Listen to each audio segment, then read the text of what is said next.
defense as an offensive team does. Johnson's going to get the edge. They're going to come up. Oh, he just runs through. Slant route to the Bows. Oh, that's a tunnel, actually. Jack missed tackles there. And Stone St. Clair, oh, what a great sit for him. Is he scoring? He's going to be just like that. That might be the way that determines the game. The ball is low. That's Brock Johnson right into his pocket, coach. Brock Johnson just walks in the end zone. So he's going to pull it with the quarterback. He's going to try to bounce, and he's got nowhere to go. He's got an alley. He's got an alley and some speed. He's got to just beat the kicker. He's going to throw it. He's got a man wide open. He's there. St. Clair.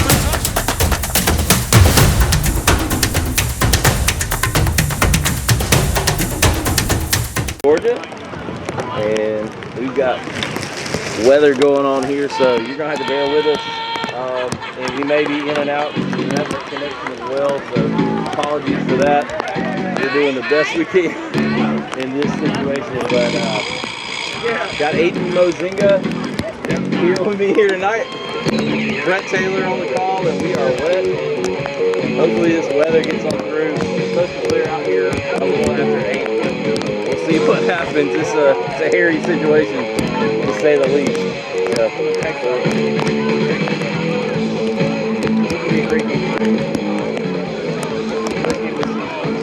Back to receive for the Warriors. Number 6, Sam Yoakley. And number 15, James Mizell.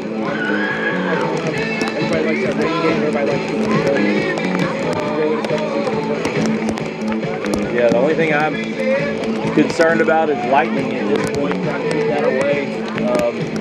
But we will do the best we can with what we have.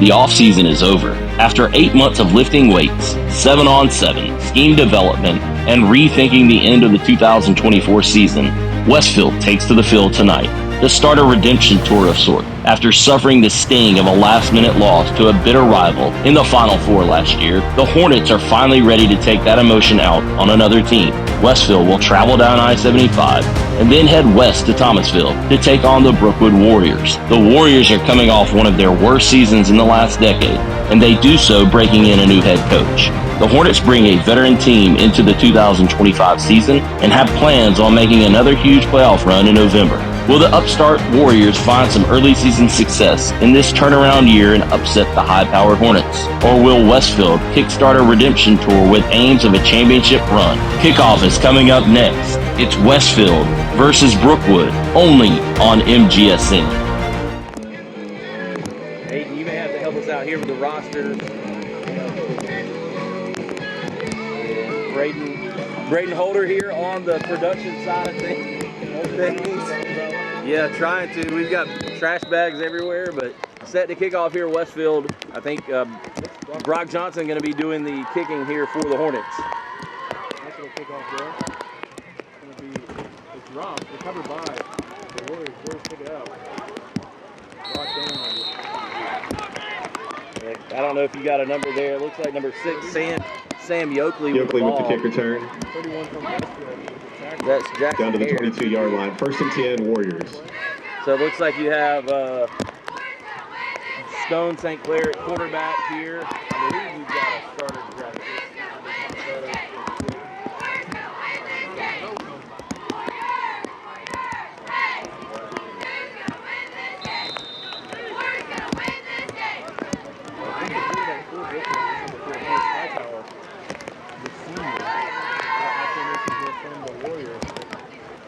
Yeah, Westfield walking up some backers here. I think that's Maybe. number 2, Cam Black. Looks like you had a little bit of false start, but no call, and a good tackle there. Thatcher Reddick was a call going about. Yeah, number 7, Thatcher Reddick, the senior linebacker, comes up, makes a big play. Who was Number the 27, ball Jack carrier? Tyson, the ball carrier, tackled for a loss. 2nd down. 27 Jack Tyson on the carry. So Jack Tyson with the carry, going to bring up 2nd down and 12, and Brookwood's going to come out That same I formation here. I formation, 2 to the left and a tight end to the right. Looks like 2 tights actually. Ace even tried to throw the ball here. Got tackled for a loss in that first play. We're looking to get any yardage here. Hightower takes the snap, going to hit it off the fullback, and he is solid by that Westfield defense. Number 14, Henry Knox, the ball carrier. Knox on the carry for the Warriors right now. No gain. Third down and 11. 17.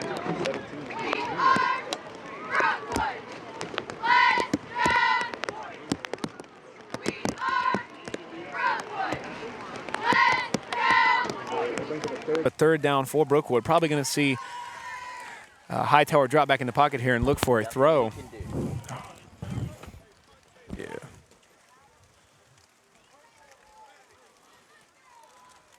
Yep. So still same look here for Brookwood. I formation, double tight with 2 to the left. Looks like we've got A flag here. a flag. What? Delay of game on Delay of game against the delay Warriors. of game on Brookwood. So the Warriors and Aiden doing some technical work there. Just my headset went out. Yeah. Oh, it did?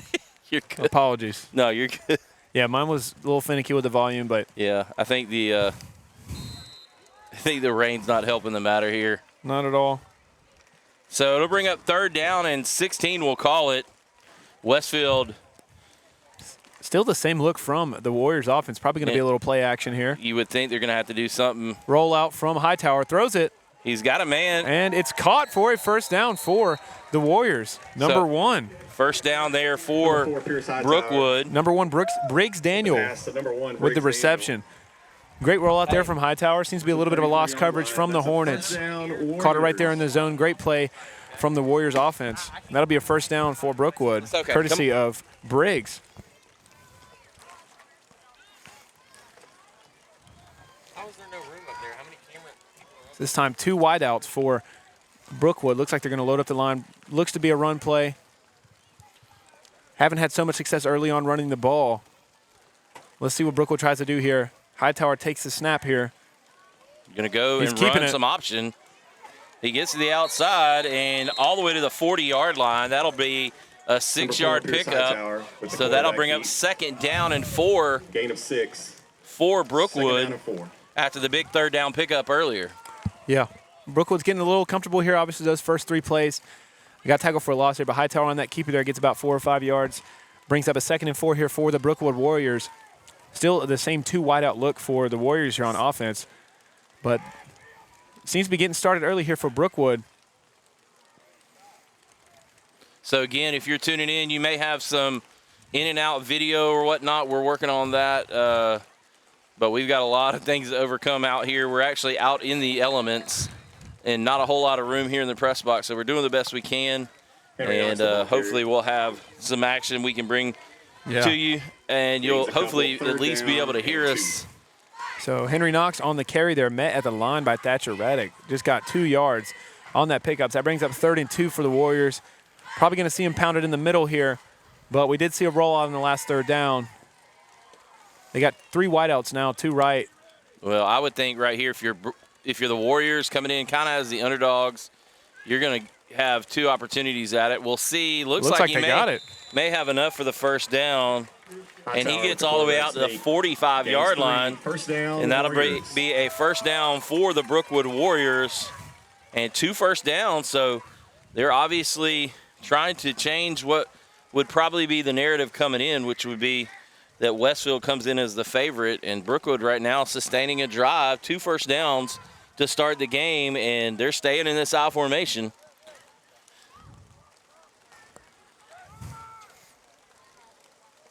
First down and 10, 8:22 to go in the first quarter. You can definitely tell Coach Darrell Jones wants to be very, very methodical, and he tries the fullback up the middle, met there. I think that's Thatcher Reddick on the play. That's his 3rd tackle of this drive. The fullback, number 44, Henry Knox. Henry Knox with the carry, only a 1-yard pickup, 2nd down and 9 for the Warriors. Yeah, like you said, Brett, Brookwood's coming in the game definitely as an underdog. Obviously didn't have the most successful season as they might have wanted last year. Just looking to pick it up, and like you said, they are running a methodical offense here. But that fullback dive right now is just not working for him right now. Thatcher Reddick has got it on lock.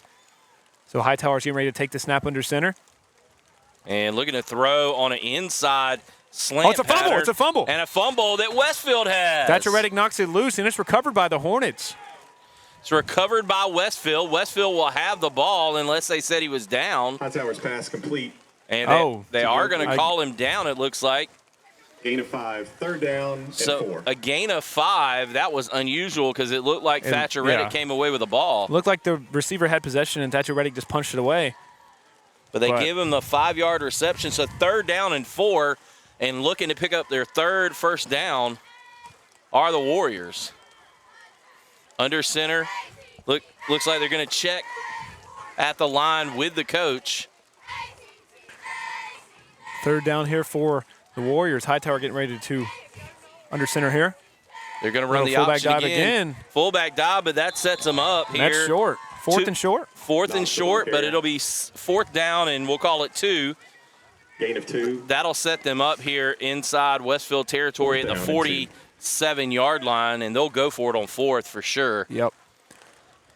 A little bit of a line change there for the Warriors, but nonetheless, they're going to go for it here. 4th and 2. 6 minutes left in the first quarter. Brookwood being a little ambitious here to start their first drive. Yeah, I think they're probably going to go back to the option or try to draw Westfield offside. They go with a hard count. Westfield stays in the boat, so to speak. They check. Looking like they're showing blitz these linebackers are for the Hornets. And they're going to call a timeout. Coach Jones with the early timeout. Like to thank our sponsors. Hopefully you can hear that. Houston Healthcare, which is now converted to Emory Healthcare. They had a recent merger.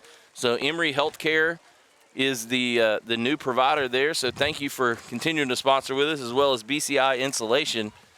And like to thank Mr. Ben Hoots and his support of the Middle Georgia Sports Network, as well as the Westfield School and the Booster Club, obviously at Westfield.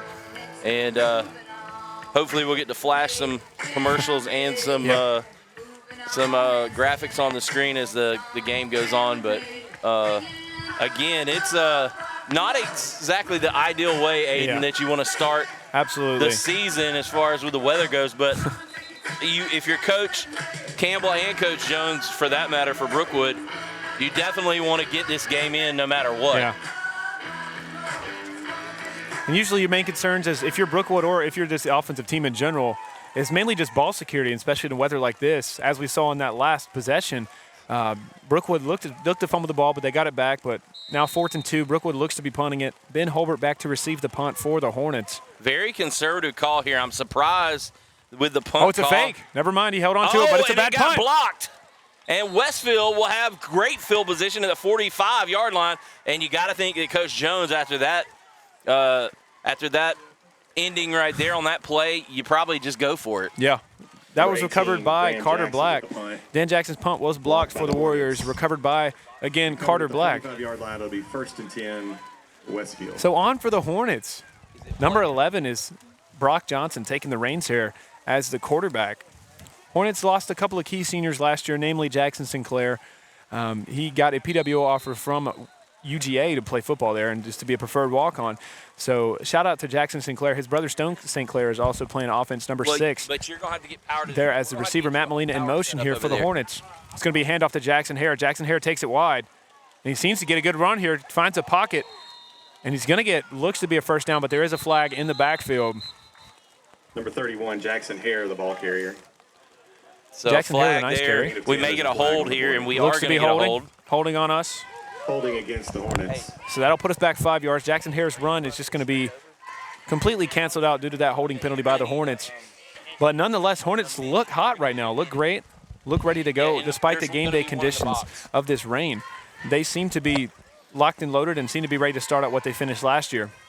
Yeah, so my lead-in for the game was going to be, or it is it is speaking to Westfield, kind of coming up short compared to where they wanted to be last year. Yeah. And or where they ended last year with the loss to Deerfield in the semifinals. And as you said, they definitely want to come out here. They're going to be a little bit of a different look. Obviously, you got Brock at quarterback instead of Braden Gay, who graduated.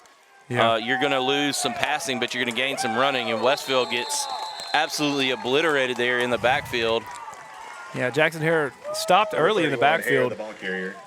Drive has not started out ideal for the Hornets. They got that holding penalty call in the first play, and Jackson Hare gets stopped for a loss there on the second play. So the Hornets looking probably to drop back in the pocket here, show a little bit of Brock Johnson's arm talent here. So 2nd down and 20 with 5:16 to go here in the first quarter. And Westfield with a football. We'll probably see a pass here, man in motion here for the Hornets. Oh, it's going to be a handoff to Jackson Harry. He's going to take it up. And gets a hole. A good job there. Going to get all the way out to the 47-yard line. So a pickup of, goodness gracious, almost 18 yards on the play. So that's going to make it a 3rd down and 2 for Westfield. Great run from Hare. So despite those early penalties, the Hornets are looking to pick up their first down in this game from that 18-yard run from Jackson Hare on 2nd and 20. So 3rd and 2 here for the Hornets. Thatcher Reddick in motion. A little bit of a bad snap. Hare takes it again up the middle, and he seems to get the first down. Yeah, I think this was always going to be a rush there because Westfield probably, no matter what, unless they took a loss, was going to go for it on 4th. So a good job right there, Jackson Hare running the ball, and Westfield's going to get their first down. We still haven't seen a pass yet from Brock Johnson. I do know he has some very capable receivers in Win Hoots and Stone St. Clair. I mentioned Stone St. Clair's brother, Jackson Sinclair, is preferred walk-on at UGA. But here it is, another halfback toss there to Jackson Harry. He catches the pocket, and he is going to get a first down again. Brought down just outside the 30. Fair, the ball carrier. And it may be a very simple game plan tonight, especially with the way the weather is. Great play from the Hornets here. Jackson Hare again. Really going to be the workhorse back for this Hornet offense. But they're showing trips here for the Hornets. So we might see a little pass here, may see a screen. Brookwood is showing man here, and it is a screen pass. Long throw. He finally comes away with it. That's Shelton. Cannot remember his last name. Number 11, Brock Johnson's pass. Sheldon Benton with the reception on the screen pass. Shelton Benton with the screen pass, picks up 4, and he's finally able to come up with it, as you can tell, a little slick tonight with the rain.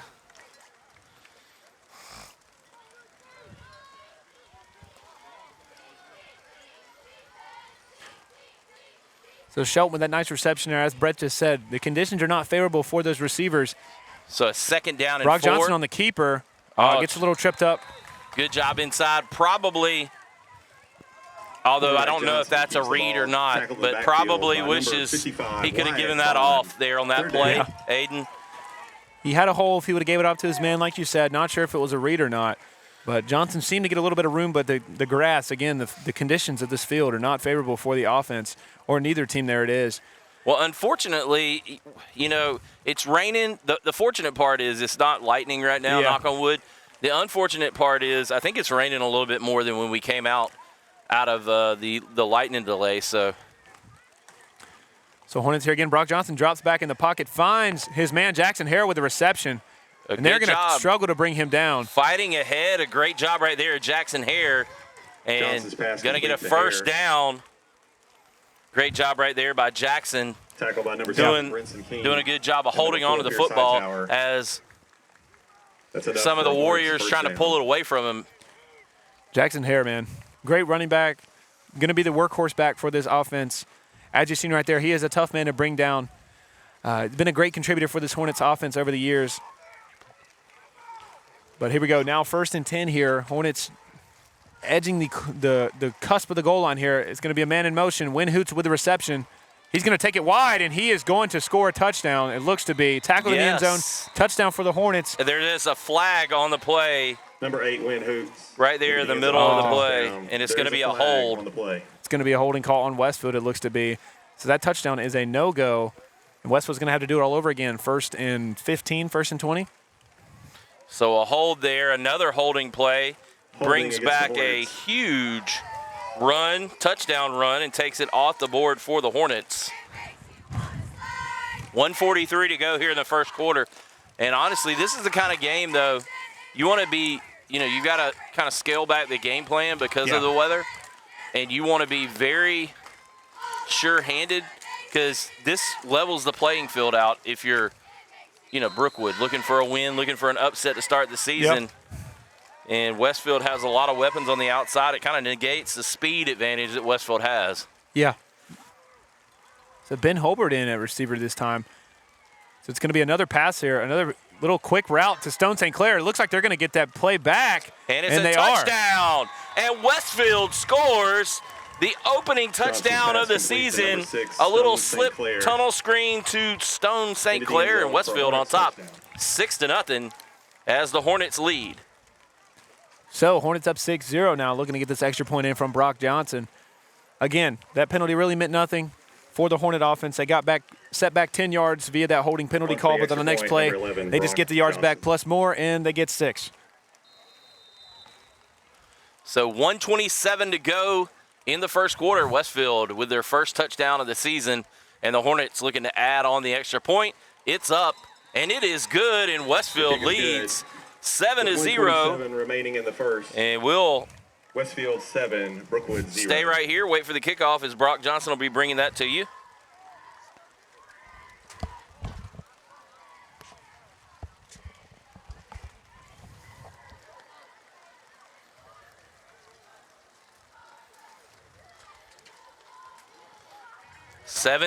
Westfield on top here after a couple of penalties, knocked them back, Aiden.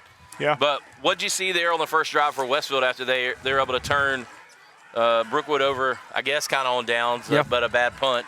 So really, what we saw from Westfield is their ability to adapt, and really that's a great sign of a good football team. Not only can the whole team adapt, but the individual players as well, the impact guys, not trying to do too much, but doing just enough, and especially in these weather conditions, they're finding ways to adapt despite the rain, and they get 7 on that first drive. Of course, a little bit of laundry thrown on the field via the officials, but that's just something you're going to expect being the first game of the season. Brock Johnson on to kick it off for the Hornets, looking to continue this good game. So on, the Warriors are back to receive. First kickoff kind of got away from the receiver, but it's back there again. Great kickoff from Johnson. Oh, and he bobbles this. He bobbles it. I don't know if he got his hands on it. I don't think so. I don't know. I think it landed into the end zone after the ball, but it kind of went through his hand. So no contact was made from the receiver. That will be a touchback. So Brookwood will get it at the 20. So Westfield on top 7-0. Brookwood will have the football at their own 20-yard line to start their second drive. A very successful drive.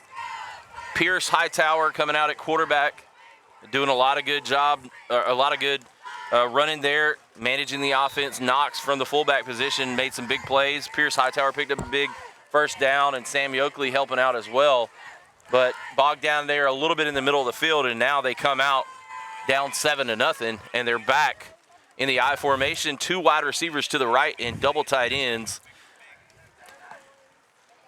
Looking to run the option. They're going to pitch off the defensive end, and Westfield's there, and they just swarm them under Jerem Queen, number 12. 2nd down and 11 now after the 1-yard loss. 1-yard loss. So Jerem Queen on the carry there on that option carry gets brought back, so it's going to bring up probably a little bit of a 2nd and 11, 2nd and 12 for the Brookwood Warriors. This Hornet defense is probably going to look to up the pressure, being up 7-0 here, knowing that Brookwood isn't really going to throw the ball a whole lot. But they're just going to have to be careful looking at these reads that the quarterback is making via that they run this option offense. 2nd down and 11. Little under 40 seconds left in this first quarter. And going to pitch off. And Queen is going to be brought down. Does a good job, but his forward progress is stopped. But a good job right there staying up. But Westfield swarms on defense and forces the loss of about 5. So we understand that the feed is kind of cutting in and out. Hopefully you can hear us, but we're having some serious weather issues. We're out in the elements, so we're not protected by the press box. So we're sitting outside of the press box. So just bear with us. We're doing the best we can as far as getting the feed out there. We know that there's some issues there, but this will bring it into the first quarter. And Westfield leads 7-0 after 1. You're watching Hornet Football right here on the Middle Georgia Sports Network. This is not about a merger. This is about the first tangible step for us to take together to build a regional hub of healthcare for Central Georgia. The confluence of research, technology, innovation, and excellent community care is how we'll make an impact together. As we unveil our sign, it's a symbol of the chapter we're now taking together to reshape healthcare for this community. All right, welcome back here to the beginning of the second quarter as Westfield leads 7-0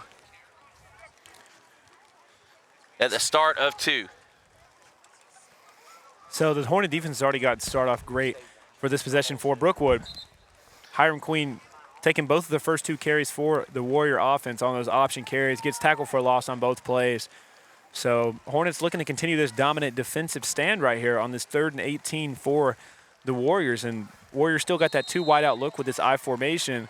So we're probably going to see some sort of play action or some rollout play from Hightower.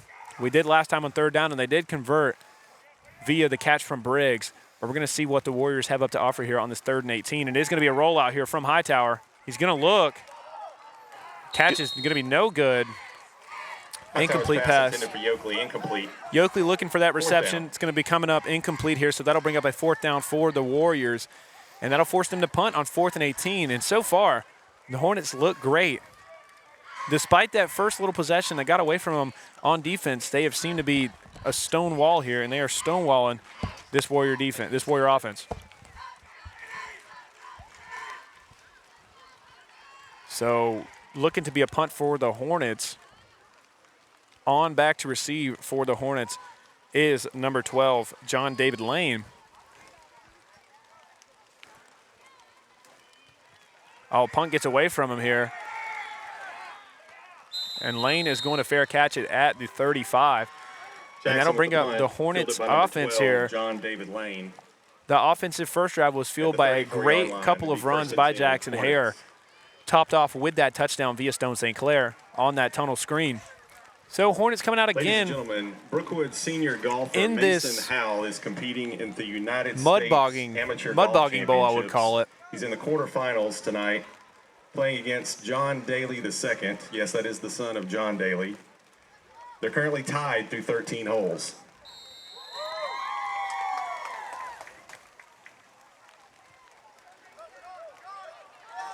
So Hornets getting ready to start. Brock Johnson back in the pocket. In shotgun here. One back with Jackson St. Clair. Man in motion, Matt Molina. And it's going to be a play action. Johnson's going to roll out. He's going to look deep with a great throw to win Hoots on the rollout play action from Brock Johnson. And first play, one play is all this Hornet offense needs to get another 6 on the board and go up 13-0. Great play from the Hornet offense. So that puts 13 on the board for the Hornets. And that's a touchdown for Win Hoots. Got that touchdown back that he lost earlier via that holding penalty call. So now Sinclair and Hoots both have a touchdown for the Hornets.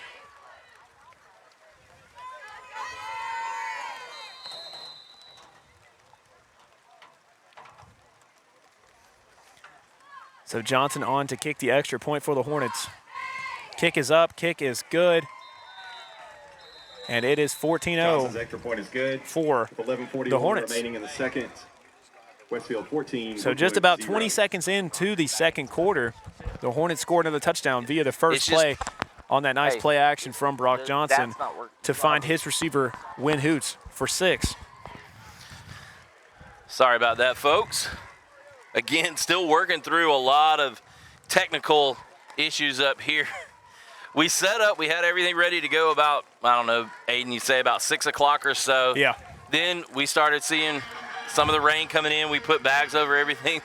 We saw the lightning, and so we were set and ready to go. But then, obviously, with everything that has transpired, we're kind of working and shuffling around and trying to get things going. So bear with us. Hopefully, we can get everything going as far as the stream, and you'll be able to see it. But the good news is for the Westfield faithful, the Hornets on top 14-0 with 11:41 to go here in the second quarter. And they've scored on their 2 opening drives to start the season. And they've been stifling on defense after a couple of first downs for the Warriors. So on to kickoff will be number 11, Brock Johnson. Set deep to receive, I think, is Is that number 6, Sam Yoakley? Looks to be, but it's going to be a short kick here. Yeah, the up man's going to take it, and he's going to get out to the 30. No, not quite the 30, but he's trying to fight back to the 30 and gets out. That's number 1. With the kick return. Number 1 for Briggs Daniel. Line. First and 10. So Briggs Warriors. Daniel with the reception there on the kickoff and gets it out to the 29-yard line. And Pierce Hightower going to bring the Warriors back out on offense. As I said, after a couple of first downs on their first drive, Aiden, Yeah. they bogged down, and Westfield sent them 3 and out last time. They've tried some option plays, but Westfield has really come from inside out, done a good job of finding the quarterback, making him pitch it, and then they were rallying to the football. So Brookwood here, just looking to get something started. They hand off to Knox, and it's just going to be met by a swarm of Hornets up there right at the line of scrimmage. Tackled first, touched by Thatcher Reddick, and that's probably his 6th or 7th tackle tonight, just primarily off that fullback dive. Yeah, with this approach that Brookwood's taken, that middle linebacker position is going to be very important. Him and Cam Black, who's playing the will linebacker tonight for Westfield, they're both going to be very important in playing assignment football, and so far they've done the job. So Hightower looking to be a different little play call here. Still in that 2 wideout look for the Warriors. Ben Holbert inching up at safety. It's going to be an option play. Queen gets it. Holbert is going to take him down. So Ben Holbert coming up from that safety position to make that play in the backfield. I saw him inching up there. Queen, the ball carrier. And Holbert. Met in the backfield. Also, he's got to be careful, though, because Coach Jones and his other assistant coaches are going to see that the safety's coming down hard into the alley like that, and they're going to have to come up with something to counter that, which would be something like off that arc block to the outside, releasing that receiver and letting him go downfield, or the wingback. Yeah. And then you would have the safety beat, obviously, if he's coming up in an attack on the run. So 3rd and 11 look here for the Warriors. Probably going to be another play action rollout from Hightower. He's going to look to probably find Briggs or Yoakley. So he's going to drop back. He's going to throw that fade ball to Yoakley, and there looks to be going to be a pass interference on Win Hoots. There was just a little tiny hold on the back of that jersey. On the play. So that is going to be a first down for the Warriors. Let's make sure, though. I believe it is going to be pass interference. Pass interference against the Hornets. So that'll be a first down, I believe. Yep. After the 15-yard penalty. You know, in high school, it's not an automatic first down. It has to be enough yardage. The penalty does. So if you're, say, 3rd and 30, it would be 3rd and 15 after the penalty. The penalty results in but that will result in a first down for Brookwood. So now 3 first downs on the evening for Brookwood. Again, moving the football a little bit better, but just they haven't been able to sustain it throughout, and Westfield's done a good job eventually getting them off the field. We got Knox back there at the fullback position in his 3-point stance. So Hightower looking to call an audible here at the line. 10 minutes to go here in the second quarter. 14-0, your score. Westfield leads. So going up the middle there with the fullback dive, and a good job by the defense of Westfield 15, after a yard pickup. That was Mizell on the carry for Brookwood. Gains 2. Different name we're hearing tonight for Brookwood instead of Knox. I think he said number 15. James maybe? Mizell on the carry there. So James Mizell gets his first carry of the game. Obviously not an ideal carry, just to pick up 2 yards met by that Hornets defensive line. Yeah, so some of the starters there, you've got Win Hoots, number 8, at cornerback for Westfield, as well as Stone St. Clair out on the other cornerback. You've also got Keller at defensive end, number 9. Thatcher Reddick, obviously, we've said his name at middle linebacker. And that's going to be a snap infraction on the center, I believe. I think is that 77 or 72?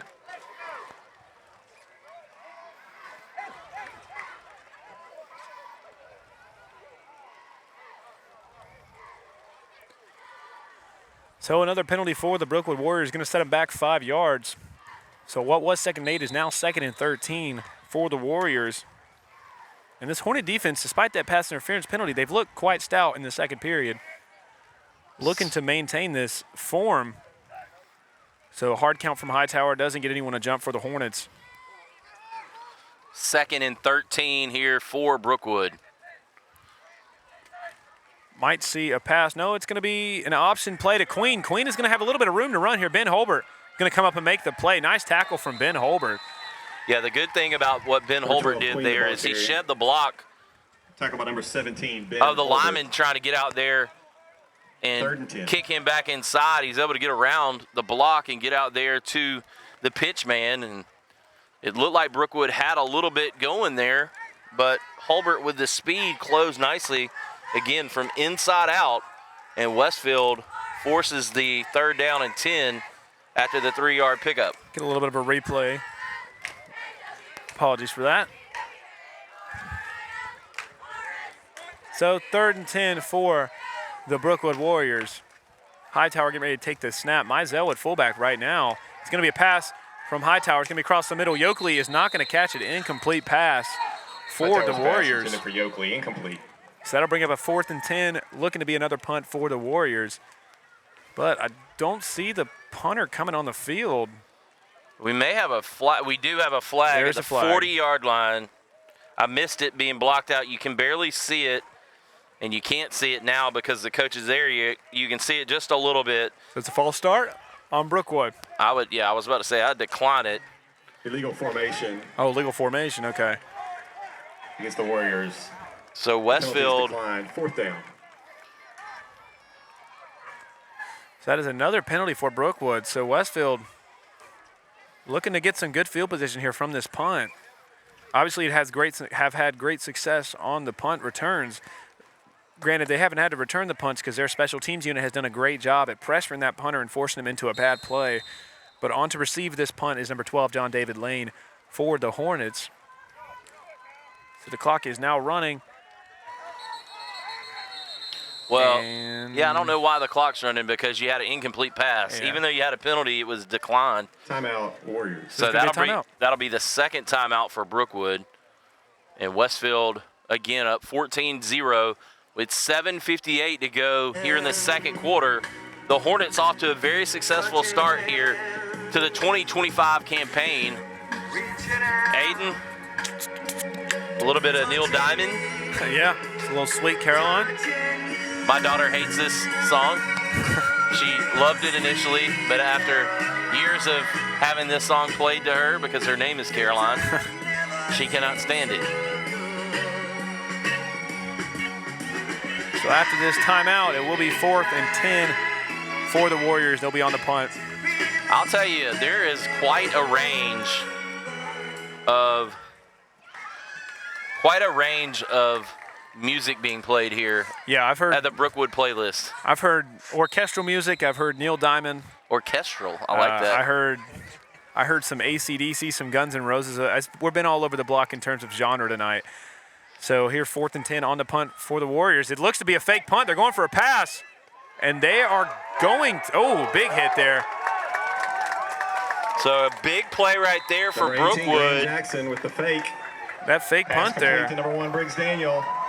Briggs Daniel on the reception. You see the 25-yard replay. line. First down. Just great Warriors. execution. The punter, great little throw there from Jackson. Tell you what, the camera work there leaves a little bit to be desired. A little bit, yeah. There's missed it. about 3/4 of the play, but I mean we got what we needed to get. So that'll be a first down. Trent Jackson over here jamming out. So that'll be a first down for Bon the Jovi Warriors. himself. So bringing up first down for the Warriors after that fake punt call. He's got the hair for a Motley Crue video, doesn't he? Yeah, he does. I could see it. So It looks like we may have Another a penalty delay. here. A delay. The clock went down to 0. probably delay a game on the Warriors. Yep. It doesn't look like the clock down Delay here game in against the, Warriors. And I don't know what this would be, the 5-yard south end penalty, zone first I down. think. I'm not sure of the is directions. working. So the game clock, or excuse me, the play clock looks like has malfunctioned, but there is one working here. I'm going to call it the north end zone, but the end zone that Brookwood's driving towards. Yeah, I'm not sure directionally wise. I'm a little bit challenged. So probably To say the least. north or south. one of the end zones, the opposite end zone of the other team. This is going to not be one of working. those nights we're not going to forget in a while. So it's going to be a handoff on the inside to Mizell, and he's going to pick up probably 1 or 2 here. Number 42, And Cole brings Dunham, up, the ball. I think no. he's going to pick up 3. Almost back to the original line of scrimmage. So Second down. 2nd down and 12. And the Hornets, So that was Cole Dunham on the carry. That's the 3rd change in fullback we've seen tonight for the Warriors. First we had Knox, then Mizell, and now Dunham. Dunham picks up about 4 yards on that carry. Brings up 2nd and 12 for the Warriors. He's going to stay in the game here. our clock a little bit ahead of the game clock here. It's 6:50 inside the stadium. First down and 10. Or excuse me, 2nd down and 11, we'll call it. And they're going to throw just a short stop, which Hightower's pass complete. was right at the line of scrimmage. So good job right there, getting downfield, picking up a few yards. Going to put them in a manageable Gain of 3rd 4. down and 7. 3rd and 7. And Brookwood trying to keep this going. And if you're Westfield now, if you get them in 4th and 5, let's say 4th and 4, you would think that if you're Brookwood, you've rolled the dice once. Yeah. You might keep the offense on, or you might try another fake. We'll see. Yeah, their special teams unit has obviously been struggling, but after that fake punt, Johnson had that nice little execution on the throw to pick up that first down. Yeah, it looks like they're going a jumbo overlook here, I formation, and they're going to run the Little option here.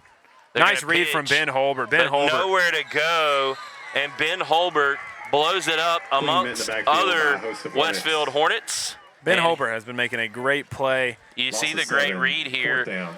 Great job on the inside, and then just flowing outside to pick up the running back in Westfield is going to be Great play. 4th and, 15? Just about 4th and 15, but if you're Westfield, even though it is 4th and 15, you still got to be on the lookout for that fake punt. You know their punter has a more than capable arm of getting the throw where it needs to be and getting it on a line.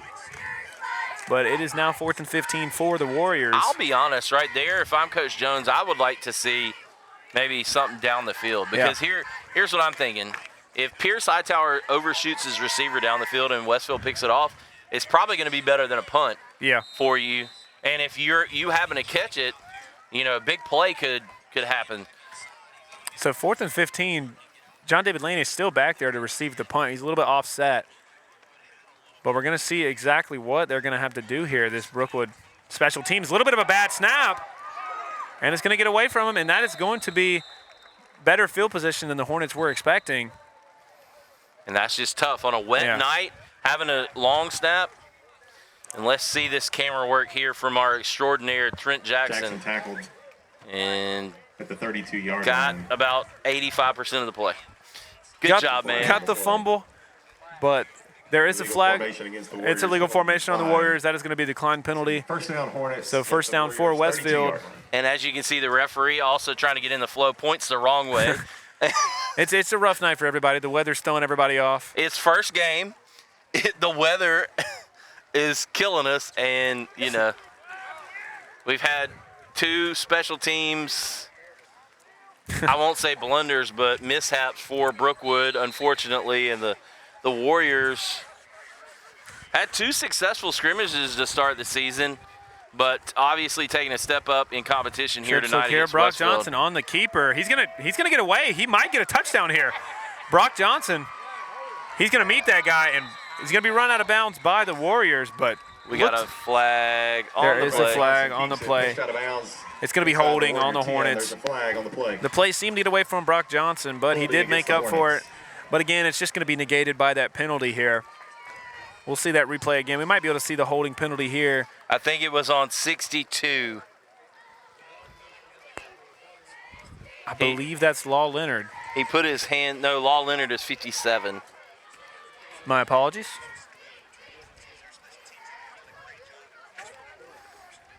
So what was 1st and 10 is now 1st and 20 for the Hornets. But No, it won't be that. It happened about 4 years, Probably about 1st 4 and yards 15. down the field. So, 4 or 5 yards down the field. So, a 10-yard penalty back. That's a spot foul. 1st and 14, 1st and 15. But the Hornets have shown that they are able to come back from getting a penalty call, as we've seen on the past 2 drives. They're just so explosive from the quarterback position. And just going to go with a quarterback sweep here. But a good job of sniffing it out from Brookwood, and they kind of slam him down. Coach Brought down. Campbell Ball carrier. not going to be happy about that. So brought down. Tackle So for it'll no be gain. no gain on the play I think there. the rain's getting worse. Yeah. It's just like a subtle downpour. I'd like to thank Braden Holder for Bond with the tackle. all his Second down. deep breathing exercises being performed over there. Also, I'd like to thank Trent Jackson for who will be bringing you the call here in the second half with Aiden Modzinga. Hornets. Like to throw a shout out to our good buddies over in Columbus. Wonder what they're doing today. I'm sure they're enduring some weather themselves. Thrift Behringer, Richard Holdridge, the always expressive Richard Holdridge. Always expressive. So speaking of genre switch, we got Soulja Boy playing now at the stadium. We just had Sweet Caroline from Neil Diamond, and now we're switching it up completely, and we're playing Soulja Boy. So second and about 14 for the Brookwood Warriors after this timeout, or for the Hornets, excuse me, coming up after this timeout. Second and 14. It's bad when Aiden is the well-behaved out of the group when Soulja Boy comes on. Second down and 16, we'll call it. Just about. There was a no gain on that play there from Brock Johnson. So Brock Johnson, the empty backfield here. So we're going to see a pass here from the Hornets. So Johnson drops back. He's going to look. He finds That's Ben Molina. Matt Molina making the play. I meant Matt Molina. I don't know why I said Ben Molina. And he drives forward a little bit, get Johnson's about pass 5 or complete to 6 number 3, yards. Matt Molina. So big play from Matt Molina. He's obviously one of their big impact seniors, making some big plays on offense Down to the today so far. 25-yard line. Haven't heard his Third name and as 3. much as we've heard Win Hoots and Stone St. Clair, but Matt Molina gets his first reception of this season right there for about 6 yards, and it brings up probably a 3rd and 8, maybe 3rd and 12. This may be an unpopular opinion, but I think I'd take this rain over 98 degrees out in the middle of these metal bleachers. But then you got to deal with your wet clothes after the game. Wet socks, a little jet touch pass to Win Hoots. He's going to bounce it outside. He's going to try to get that first down, and he's going to get it. Yeah, some things Westfield I've noticed has got to do is they've got to secure the edge a little bit better. Their athletes Number 8, Hoots. can kind of wiggle and get away tonight, but as they move forward and face stiffer competition, that's going to be something they're going to have to secure, is just setting the edge there on the offensive line and trying to keep everything contained inside so that their athletes can work in space. But good job right there, Win Hoots, showing you his speed and athleticism. And we'll probably see Win Hoots, if he does run it, he'll probably try to bounce the outside given his speed. But as you said, Brett, the stiffer the competition gets, and he's going to find Ben Holbert up the seam. He's going to try to get in, Ben Holbert. And he does. Ben Holbert gets in for a touchdown. What a play. Ben Holbert, great play there. Making plays on defense and now scoring a touchdown on offense, and that's 6 for the Hornets. For a Hornets touchdown. Great play from Ben Holbert. Great pass and look from Brock Johnson. We're going to get a replay here. No, we're not. No replay, apologies. Excuse me on that. So we're just going to get an extra point attempt here from Brock Johnson. But Ben Holbert really been the star of the show here for the Hornets on offense and defense. But that doesn't count out the work that all the other players are putting in. So Brock Johnson on to kick the extra point for the Hornets. It's up and good. Off the post. You could hear how waterlogged that football was from up here. It was like, doof. Westfield 21. That was like, oh, man. Yeah, you could hear it from up here, as you said, Brett. Ball was off the goalpost in for a good extra point. 21-0 Westfield on top with 3:25 remaining in the first half of play. The Hornets are well on their way to a outstanding start to the 2025 campaign. Oh my, what's going on there? Sorry, I had a little bit of gas built up. Oh my. So again, we'd like to thank our sponsors here tonight, Emory Healthcare, as well as BCI Insulation and Westfield School and the Westfield Booster Club.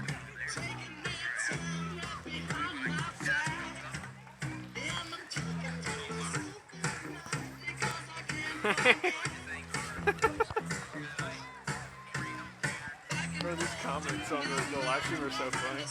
Signal was horrible. What'd they say? Signal was horrible. Yeah, we understand that there is. We definitely understand that the signal is not great, guys. We but do apologize for our game clock. Game clock currently is 3:25. I know it says 2:10 on the screen. There's 3:25 left in this game, and the rain seems to be getting harder and harder here. Not in this game. In this half. In this half, sorry, I apologize. First game of the season. Number 1, Daniel, with the kickoff return. Out to the Warrior 27-yard line. Hey, in a little bit, I'm going to be able to wring out my shirt, though. Just about. I wish I would have bought a spare change of socks, man. That is one thing that I really don't like is having wet socks. My feet are not overly wet right now, but we'll see. Just like a build-up over time, especially standing in this rain with no cover because we weren't allowed to be in the press box. I think if we get lucky, this will clear out here in the next 20 minutes or so. Yeah. But the thing is something going to come behind it? Yeah. Like Hurricane Aaron. Guys, stay safe from that. I'd like to thank Brookwood Schools. They've been great hosts for us this evening. Despite the weather conditions, they have been great hosts. Really haven't had any mishaps or anything on the field. So far, no injuries in the game. So we're grateful for that, definitely, especially on both sides.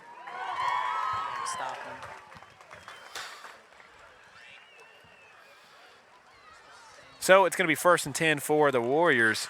Looks like we maybe had a mandatory water break, although I understand why.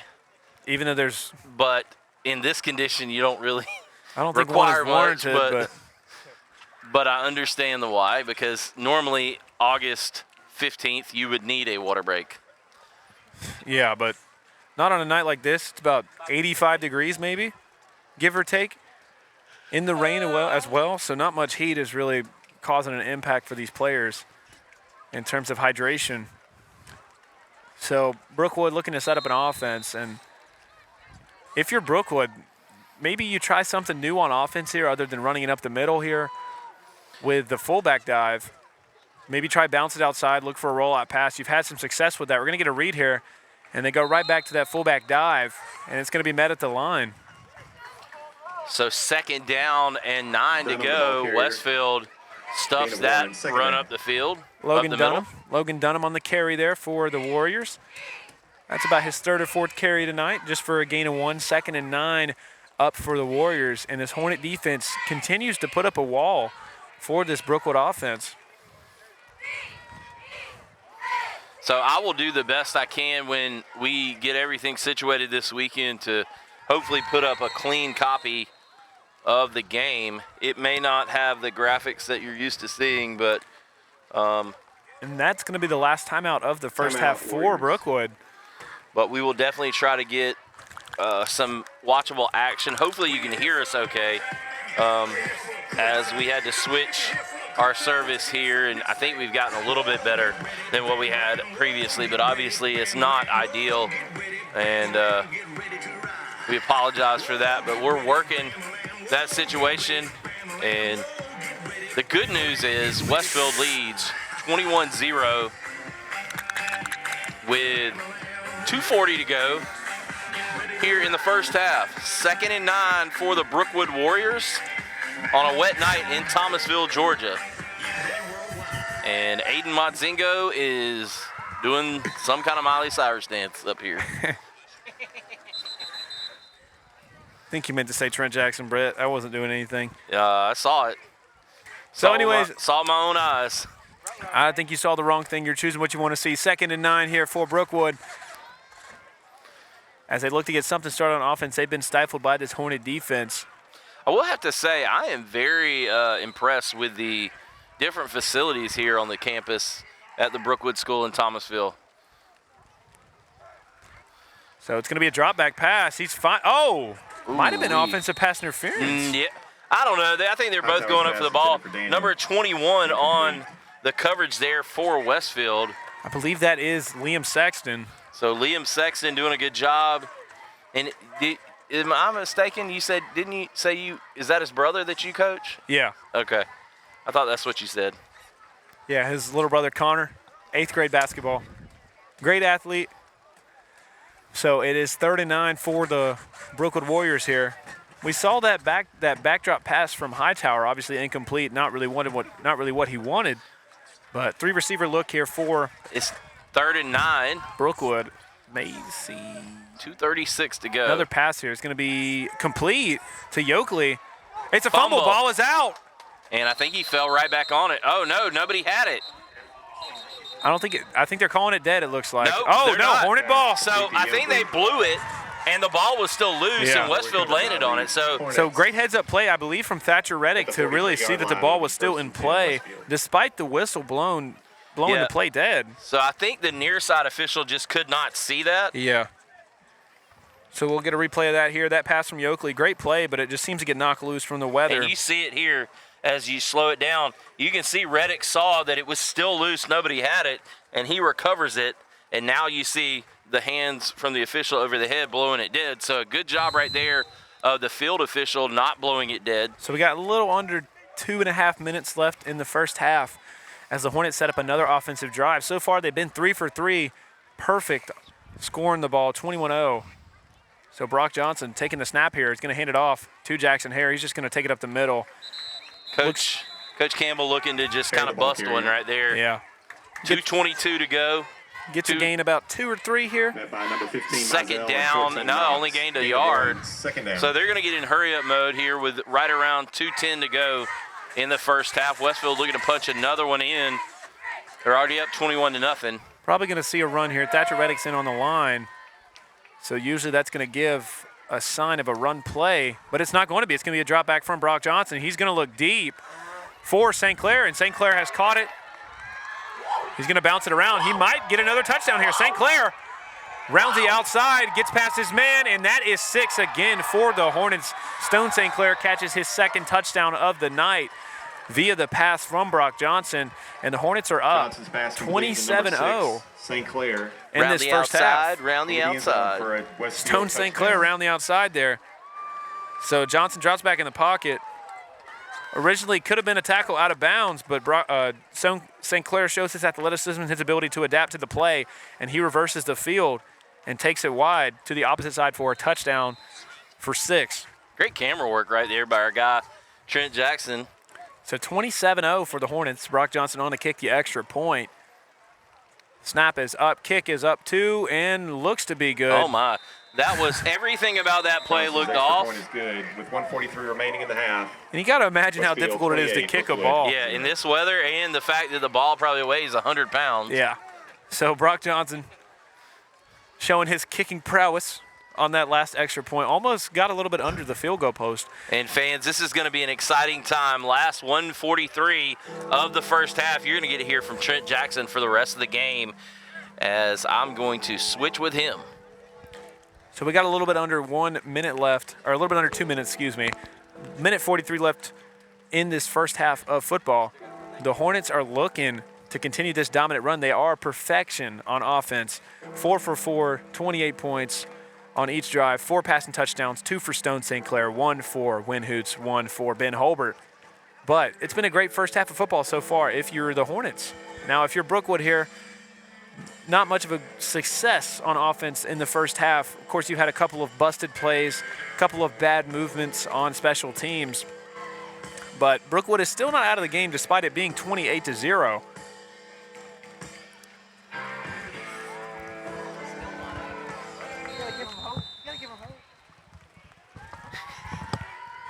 So Brock Johnson on with a kick here. Great kick from Johnson. It's going to drop short. Queen is going to recover in the back. He's going to get tackled for a loss back there, just about on his recovery, and that looks to be Connor Sexton on the tackle there. So great play from the Hornet special teams and great tackle from Connor Sexton to make that tackle on Jaron Queen. Liam Sexton. So Liam Sexton, great play there. First and 10 Warriors. So at the 15. Warriors are pinned back a little bit further in their zone, in their offensive zone than they thought they would be. But they're looking to get something started. They've been really stonewalled by this Hornet defensive line and those middle linebackers, Thatcher Reddick and Carter Black. They've made great plays. So we're looking to continue this dominant run from this Hornet defense, and Brookwood is looking to get something started here.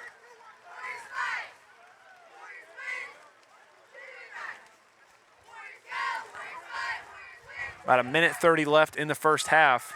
And there's going to be a fullback dive here, and he's just going to be met at the line. The same story here. Every single time they get a chance to run the ball up the middle with that fullback, either Dunham, Fox, Knox, or Mizell, who just carried that one, and he gets stopped for a gain of 1. So 2nd and 9 for the Brookwood Warriors, and it is a timeout for the Hornets.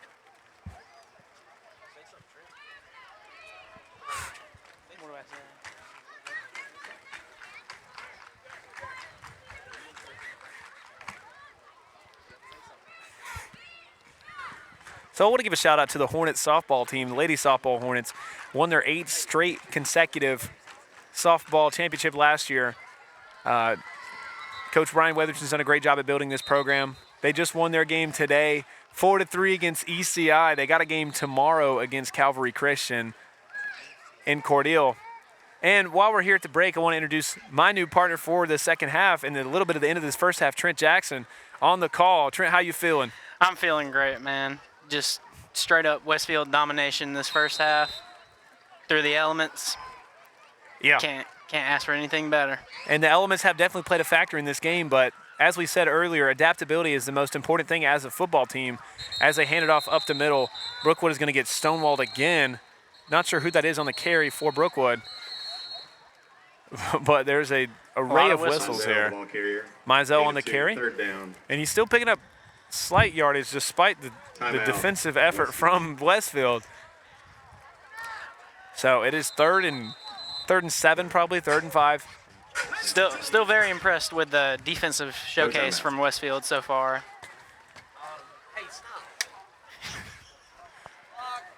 So 3rd and 9 looks to be a little bit under 1:20 left to go in this first half of football.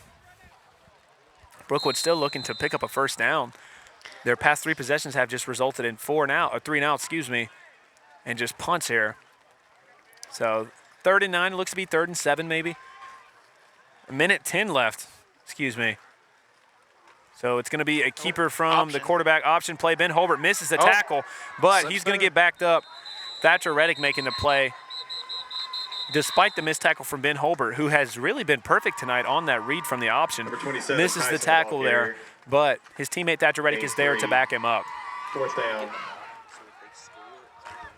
Timeout, Westfield. Okay.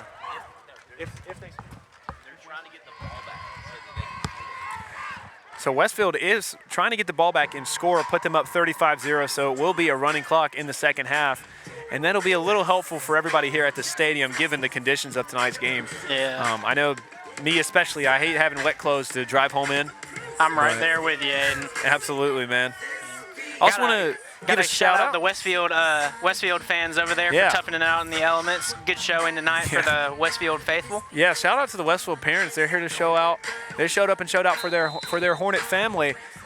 Looks to be almost packed over there on the visitor side as we get a shot of their fans over there. Also want to give a special shout out to Brett Taylor for putting up with us over the past couple of hours despite the conditions. And it's going to be a punt here from called fair by John David Lane.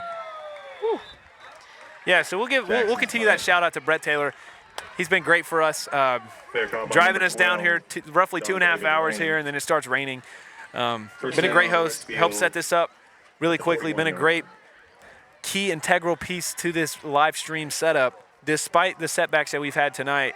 Yeah, man, and just shout out to Brett too for giving me this chance to call this game with a longtime friend here, Aiden Mazingo too, man. That's not on the stream. Just what a guy. So Hornets here back in their own pass behind the 50 here. Looks to be on their 40-ish, or 53, 51 looks to be, or 41, sorry. Are we thinking pass or run here? We'll probably see some sort of a bit of a shot play here. We got 53 seconds left, and they got 2 of their timeouts left. So we may not see a bit of an ambitious play on offense, but we're looking to see something because they want to get that running clock in the second half. So Brock Johnson drops back in the pocket. He's going to throw it. He's going to find him. Great throw from Brock Johnson. Wow. And that looks to be Stone St. Clair on the play. Brock Johnson, great play here. We might be able to get a replay of that last play. Man, so Stone St. Clair just picking up right where Jackson left off, man. The 13-yard line. Great play there. Brock Johnson almost gets sacked. So he just throws it through the sack, and he finds him perfectly on a line to Stone St. Clair. And as Trent just said, following his brother's footsteps, Jackson St. Clair, obviously a great athlete for the Hornets, plays at UGA now as a walk-on. Spike the ball there and stop the clock. There is a spike. So 37 seconds left. Was looking to see a play there from the Hornets, but they just decided to spike it. So it'll be 2nd and 10 coming up for the Hornets on their 20-ish, probably 18, 19. So, again, we were probably about to see a touchdown there from Stone St. Clair. Would have been his 2nd of the night, but instead he gets tackled short. So it brings up a 2nd and 10 here for the Hornets. Speaking of Westfield football alumni, shout out to Grayson Waller today. Got moved into Bruton Parker over there and is going to be a Baron playing baseball there at Bruton Parker. So yeah, Grayson Waller, great athlete, played safety for the Hornets last year. Great athlete, great impact player for the Hornets. So there's going to be a flag on the play. Delay a game on the Hornets here. I know that play clock is not showing in their own end zone, but on the opposite side it is on, and it did just hit 0. So that is going to be a 5-yard penalty for the Hornets. Brings up 2nd and 15. Good to know we're not the only one with technical difficulties tonight. Yeah, and it's the first game of the season. You're going to have a little bit of first game jitters per se. As Jackson here goes in motion here, Johnson empty backfield, drops back. He's looking, doesn't have anybody. He's just going to look to make a play, but he's going to fire it to the end zone. And it's a toe tap, and it's a touchdown call. Win Hoots with a toe tap touchdown.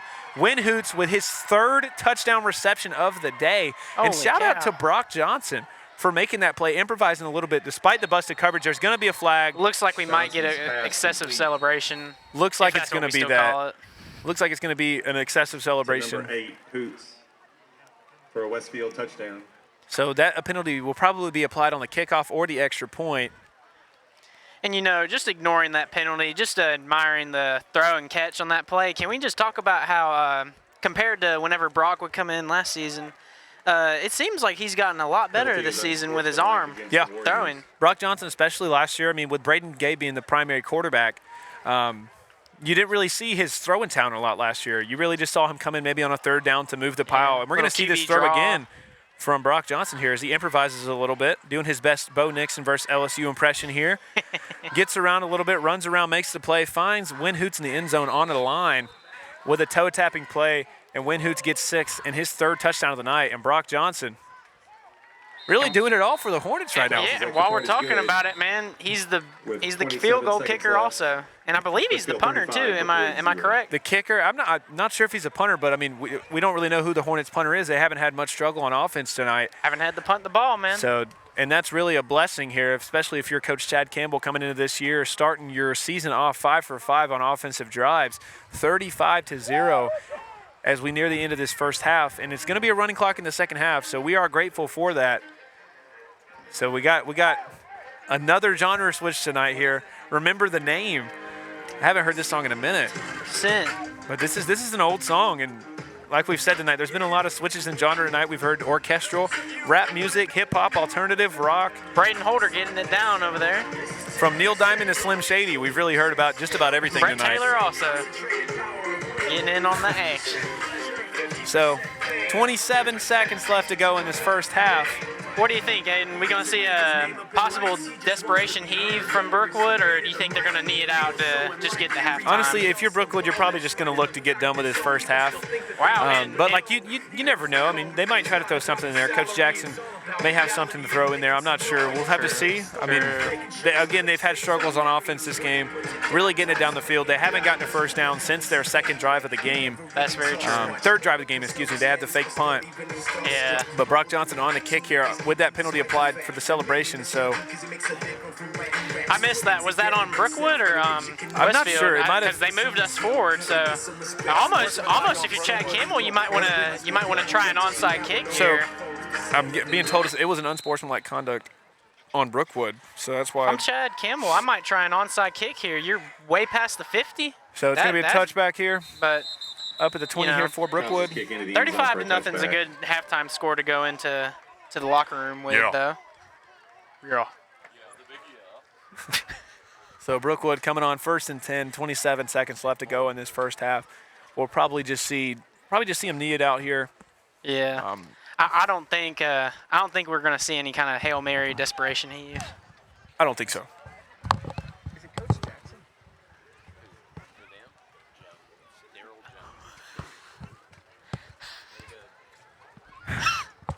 So Coach Jones here, probably just telling his offense to knee it out here.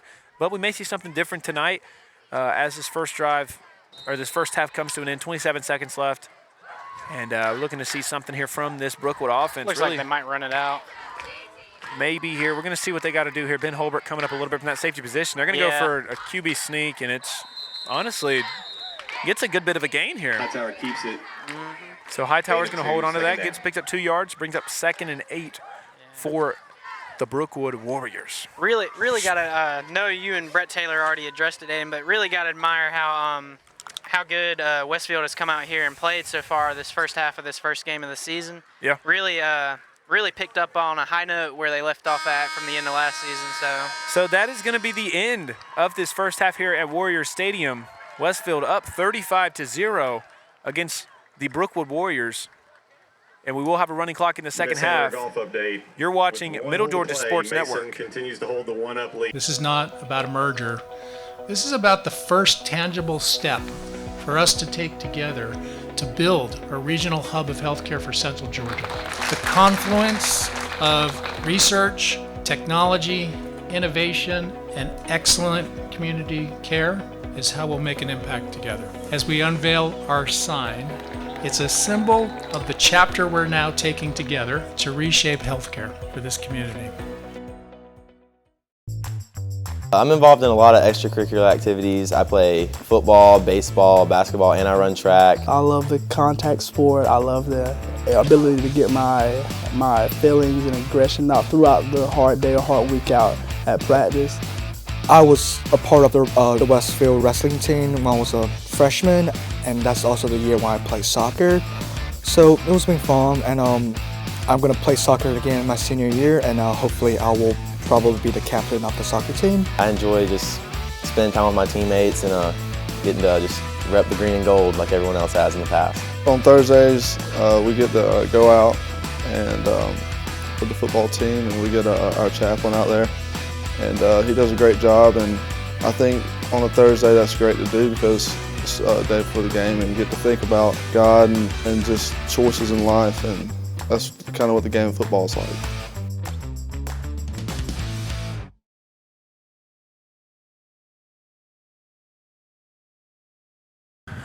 Welcome back. We are back here.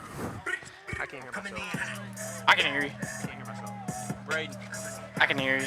We're back here at the Warrior Stadium here Can you plug this one in? at the Brookwood Schools. Ready for the second half. Second half here, we will have a running clock implemented, so that's a little bit of a blessing here.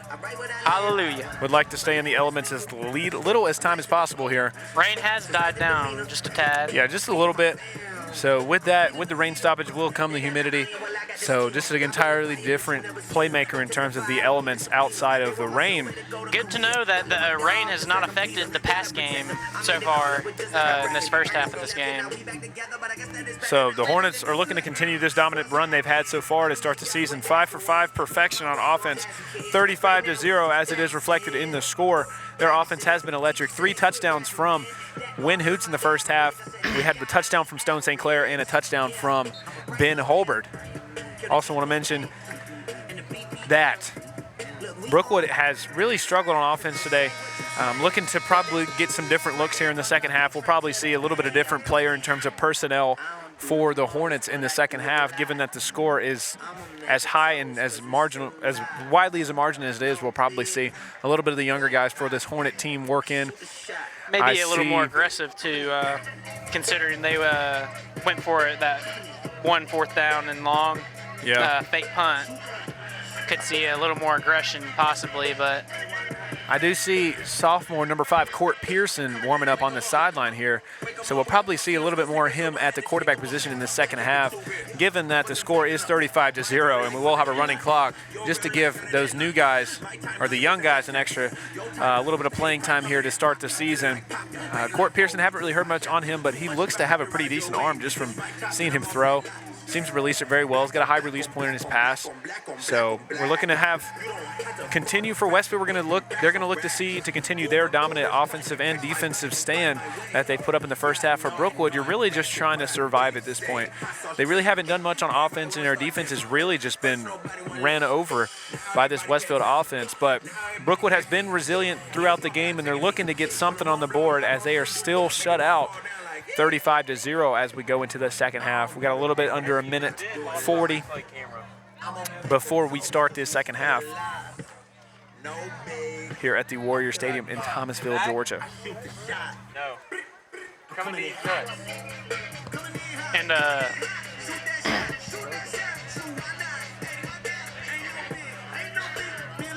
And how about the Perry score over there at Perry High School at halftime against Baldwin, 26-0.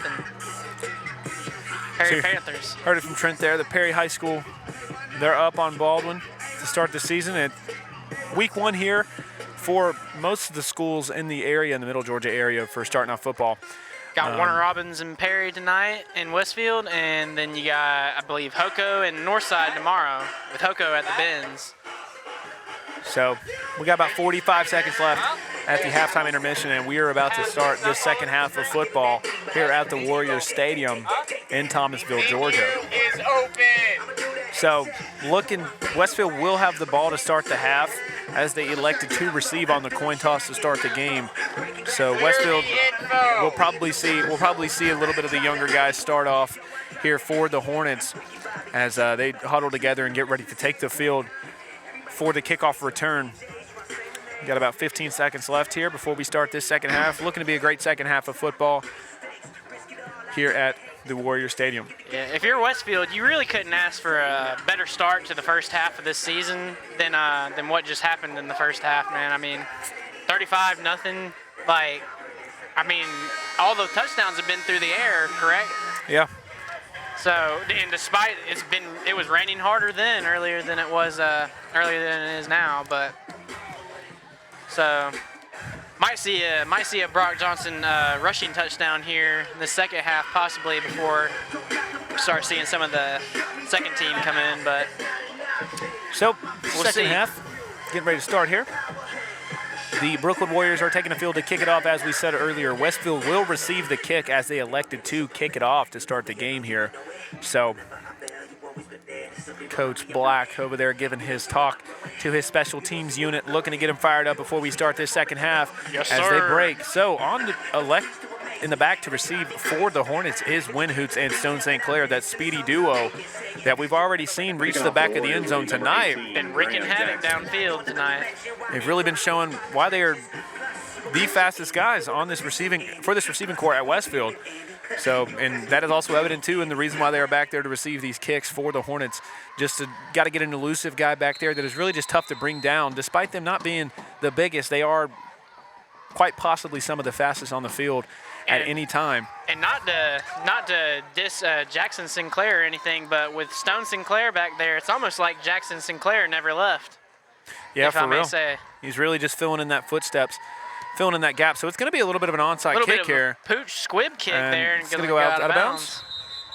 So Hornets will receive the ball, and it's going to be a kick out of bounds penalty here. So it'll be not exactly sure where the ball will be spotted, but probably somewhere around the 50-40 yard line mark here.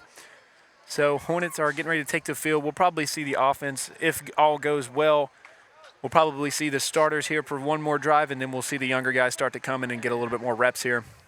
So, actually, no, in at quarterback is number 5, Court Pearson.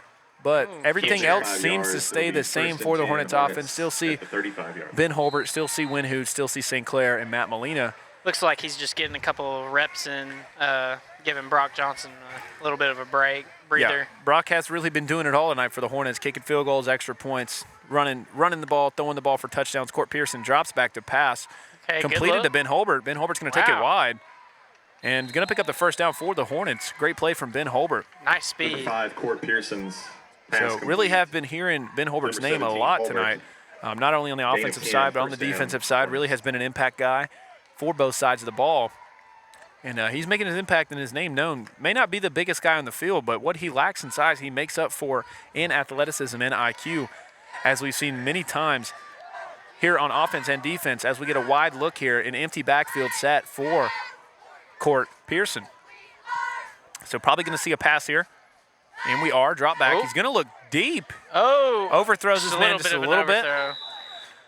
Maybe just been a misread the route there from Win Hoots. So that pass sails out of bounds. Good overthrow, though. He didn't throw it to the Brookwood defenders there, so that were in the vicinity. And that is one thing you're going to look for, especially in this young guy. He's going to get pressure a little bit in the pocket.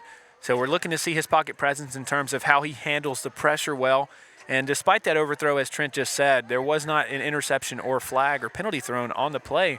And Westfield, despite those penalties early on in the first half, they haven't really struggled much with penalties in the second half as they get this handoff to Jackson Hare. Oh, Jackson's bulldozing defenders. Just a strong workhorse back, Jackson St. Clair is. Or not Jackson Hare, my apologies.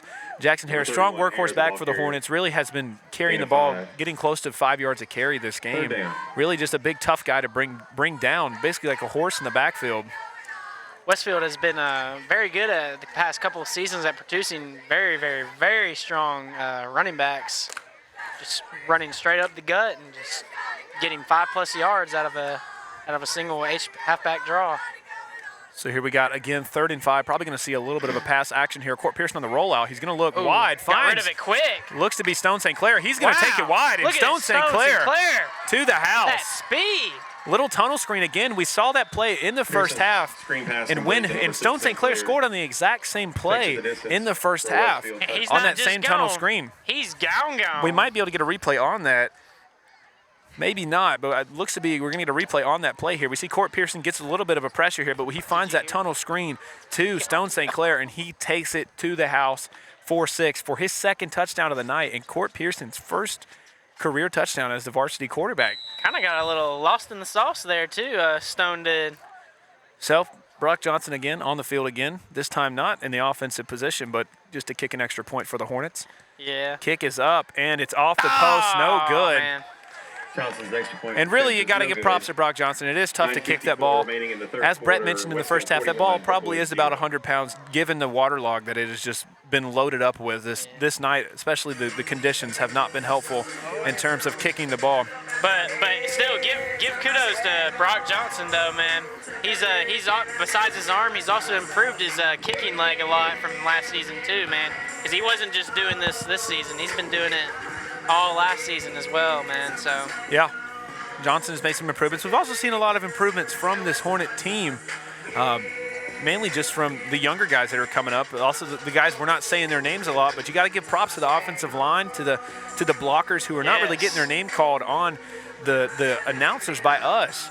But if you watch the game and really examine how they are scoring these touchdowns on these big shot plays, they're really starting maybe 5 or 6 yards in front of the line of scrimmage after the play, but they're making way down the field because of the lineman play, and because of the blocks. They're just really cool, calm, and collective, Aiden, and I really like how we're not looking too panicked, and we didn't look too panicked at the start of the game either on the first drive whenever we scored. Yeah. So gotta really like that. Chad Campbell is coaching a state championship caliber team here. Westfield up 41-0 here against Brookwood. They are still perfect on offense, 6 for 6, given that last touchdown by Stone St. Clair via the pass on that tunnel screen by Court Pearson. So Brock Johnson is on the kick here. And again, great kickoff from Brock Johnson. It looks like it's going to fall a little short, but it's going to be recovered by the Warriors. And looking to get some room here. He gets a little wide. There is some flags thrown. Probably going to be a block in the back. If I had to guess, if anything. Guessing from the area that the flag came from, I would assume also that it is a block in the back. Gonna see here. Body language of Brookwood suggests that it's on them. Gonna wait for the white hat here. Most likely there's gonna be a penalty on Brookwood. But we're gonna wait for the white hat's call here, and it is going to be an illegal block in the back on Brookwood. So that'll be 5 or 10 yard penalty. So again, Brookwood pinned deep in their own zone here, looking on their own 15 here, trying to get something started on offense. And if you're Brookwood, you're really just looking to get the ball down the field because they've really struggled a little bit. But you got to give props to this Hornet defense. This Brookwood offense does have some athletic players, as we've seen. You know, talking about the penalties, not to get off topic, but it sure does remind me of the game that I was watching last night, that Buford-Milton game. Buford had a chance to kind of run away with it a couple of times, and they just kind of missed the opportunity with all those penalties last night. So got to imagine that Brookwood might be shooting themselves in the foot here also. A little bit of a different look here in terms of personnel in the run game for the Warriors. I believe Mizell is in at fullback, but there is a different running back. And it's going to be that fullback dive, and it's just going to get eaten up there. Quarterback got hit, too, right after he handed it off. So on the run. Westfield was ready. Knox the ball carrier. All cylinders. Gain of 1, second down. Henry Knox is running the ball again. We heard his name a little bit in the first half to start. Kind of just got put in that committee of fullbacks that Brookwood possesses, given the names. We've heard Mizell, Knox. Dotham, I believe, is the other name that we've heard tonight. Dunham, excuse me, sorry, Colt Dunham. So a little bit of a hurry-up look from the Warriors here as they look to advance the ball down the field. Like we said, we do have that running clock. A little under 8.5 minutes to go here in the game. Another fullback dive, and he is just driven back.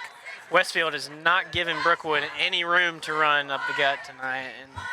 And hats off to them. Like we've said earlier, those impact linebackers, the middle linebacker position, Thatcher Reddick and Carter Black have really done a great job at holding their position, especially given that fullback dive. And they've been making an impact play every single time. Thatcher Reddick probably has close to 10 or 11 tackles just simply on that fullback dive tonight. And Carter Black, too, has done his great share of defensive effort here tonight. So another look here for Brookwood. Knox seems to have come off, and Dunham seems to be in the game. Or Dunham or Mizell seems to switch off of that fullback spot. So here we go. Snap. It's going to be a pass here, a little screen, but it's going to be dropped by Yoakley. It's going to be called incomplete. Pass intended for Yoakley. Incomplete pass.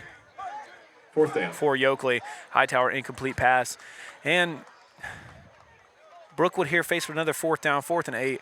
Really just been something that they have struggled to do, and that has been move the ball here in this first and second half. They started out nice, but obviously Westfield had to get comfortable given that it is their first game. So they just had to get some things settled in on offense and defense. Yeah. But now, as the second half has started, Westfield's defense seems to have picked up exactly where they left off.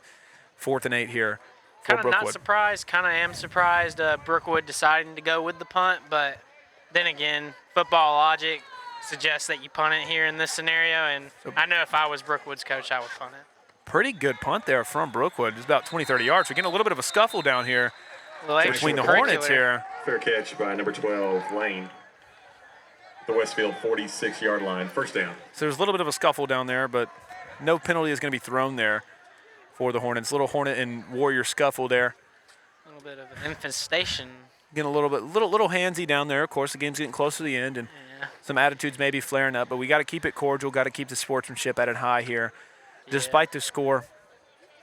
So we're getting a little bit of a different look here for the Hornets. A lot of young guys coming in. Court Pearson taking the bulk of the snaps here in the second half at quarterback. But on the field here for the Hornets, we got a little bit of a different look here. We got number 15, Evan Skinner in, the freshman playing receiver out here. Ben Holbert still in the game. I believe Sheldon is taking snaps on the far end at the slot. So it's going to be a handoff for the Hornets, excuse me. Might be a loss of 1 on the play. Number 33, Jack Craters. That was number 33, Jack Craters, the sophomore. John Flowers. So obviously replacing Jackson Hare is going to be a tough task in this second half, but needless to say, Craters looks like the man for the job. Seems to be a little ginger on that snap there. Came up a little gingerly, had a little bit of a soft touch here.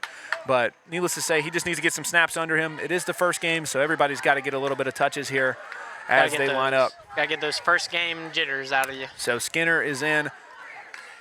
Skinner's in. Sheldon is in.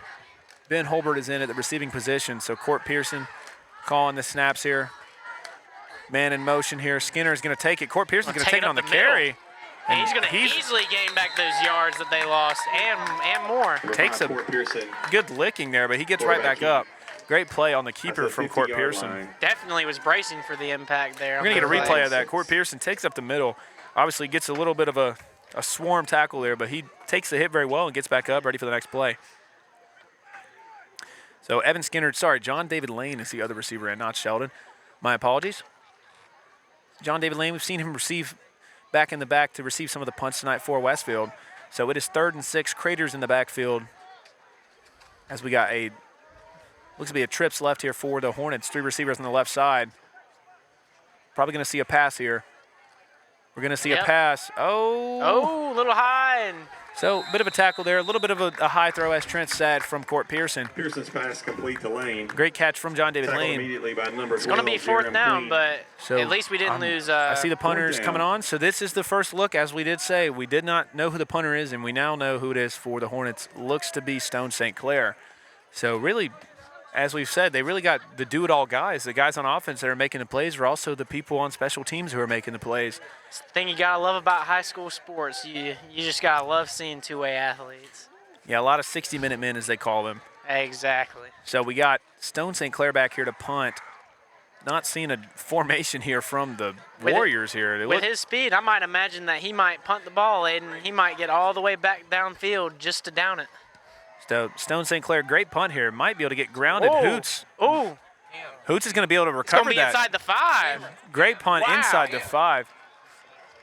Number 6, Stone St. Clair. Great punt inside the 5 by the Hornet, Stone St. Clair. So it is going to be at the 4-yard line. So first punt of the season for Stone St. Clair is going to be a punt inside the 5. So you really can't ask for a greater punt than one inside the 5. And that's really ideally what you're looking for if you're Coach Campbell and the special teams coach. Yeah. That's what I said.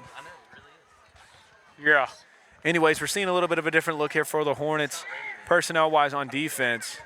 It seems to be an entire personnel switch here. We got a lot of different guys here, a lot of new faces here, and seems that Brookwood seems to be following suit as well. I see Hightower still in the game.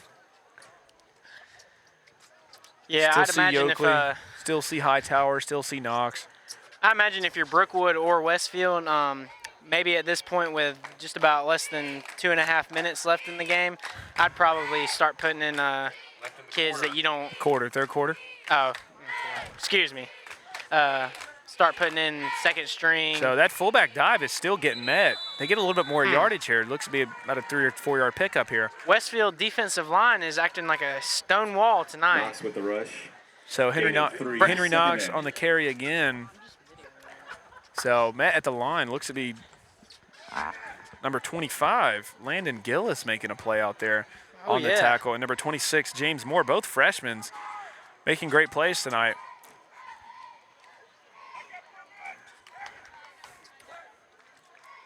As Hightower gets ready to take the snap. A little bit of a hard count looking to be here.